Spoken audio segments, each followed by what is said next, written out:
কবি নজরুল ইসলামের একটা কথা ছিল কিংবা একটা লেখা এরকম ছিল, আমি জানি চিরজীবন আমাকে কাঁদতে হবে, কারণ আমি যে তোমাকে চেয়েছি।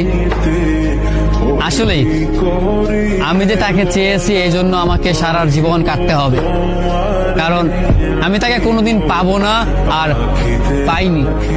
পাইনি বলেই আমার কান্না করতে হয়। তাকে আমি প্রচন্ড ভালোবাসি বলেই আমার কান্নাটা আসে, তাকে আমি আমার করে পাইনি বলেই আমার কষ্টটা হয়।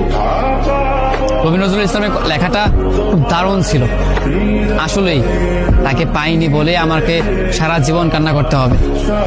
যদি সে আমার এই ভালোবাসাটা বুঝতো, আমার এই অসীম ভালোবাসাটা বুঝে আমাকে একটু বলতো যে আমি অন্যদের মতো কখনোই তোমাকে ছেড়ে যাব না, তাহলে বিশ্বাস করুন পৃথিবীতে হয়তো আমার চাইতে সুখী মানুষ আর কেউ হতে পারতো না।